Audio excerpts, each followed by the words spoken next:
Well, here it is. The review on Raid the Cage. A fellow YouTuber wanted me to talk about this game show, so here I am talking about Raid the Cage. It's a game show that was supposed to be here in this country a while ago, but due to licensing and stuff, nobody picked it up. There were also international versions, which I'll get over to that in a moment. This show is presented by Damon Wayans Jr., with Jeanine Mai as the assistant. So far, the US version has made it to a second season, which is good because this show is incredible. Even the international versions. I've seen an episode of the Russian version and even the Spain version. I saw the Russian version first because I got curious and wanted to know how the show went, even though I don't know Russian. I was paying more attention to the gameplay and stuff. But other than that, how does it compare to the other variations of Raid the Cage? I'll get into that in a moment. The US version, which I'm going to talk about, there's two teams, Team A and Team B. Their job is to make sure they try to get more stuff out of the cage before their opponent does. They have 3 goes at it.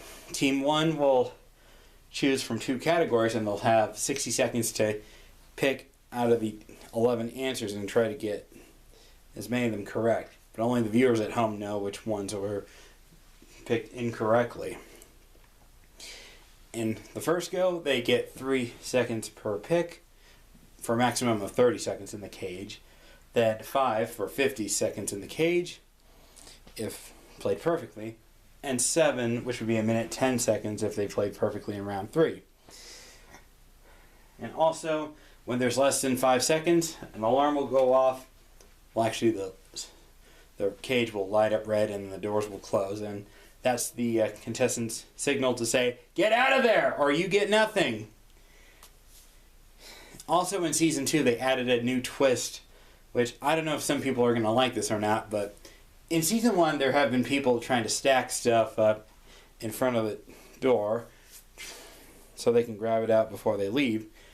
They added an area that you can't stack in that area anymore, because if you do, that prize is confiscated, and you're not allowed to do that, which I think makes it more fair to the game, although some people would probably think that's a dumb rule, but hey, that would be too easy if they tried doing that, and can't have people cheat on the show. And whoever has the most cash in prizes and value after 3 rounds will go on to the bonus round. And if they reach 50,000 in the bonus round, they take home everything in the bonus round. If not, they only win what they've won up to that point in the first 3 rounds. There are also some challenges where they can try to earn cool prizes, and not to mention the mystery boxes. One of them has the most valuable prize in them, and if they find that, they'll definitely add their score in that. Another thing I need to mention is, if you don't have any points sticking out, your arm or leg sticking out of the doorway when the door closes, you get nothing. Let's say you stick out a prize out the door, it doesn't count. You lose everything.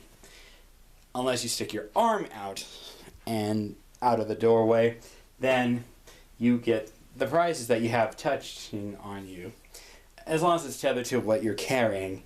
If it's fallen off or on the no stacking area, it's out of play.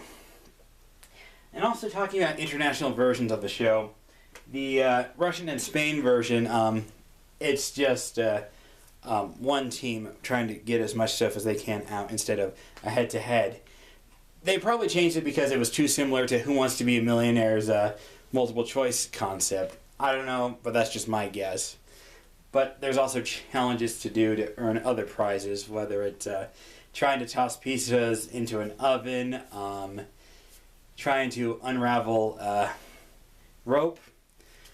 And there's also ones in international versions where they have to run on a hamster wheel. I think that was also done on our version.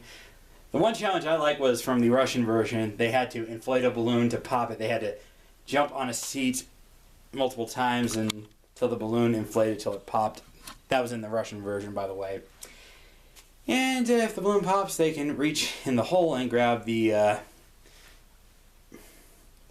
token so they earn a prize. Overall, if you were to ask me how would I rate Raid the Cage on a scale 1 to 10, depending on the country, they're all 10 out of 10.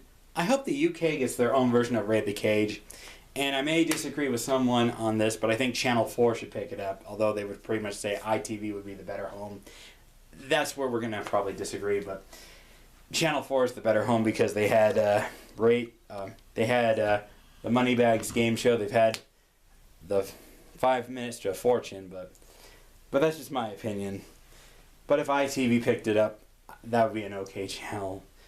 As long as it's not BBC One or BBC Two, they would cheap out the prize unless it's the National Lottery Raid the Cage. Then they would play for bigger stakes. But other than that, yeah.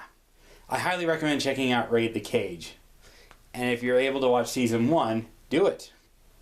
This is a show that I'm definitely going to be watching more episodes of. Till then, this is Cute Mimi 25 signing off. Have a good one.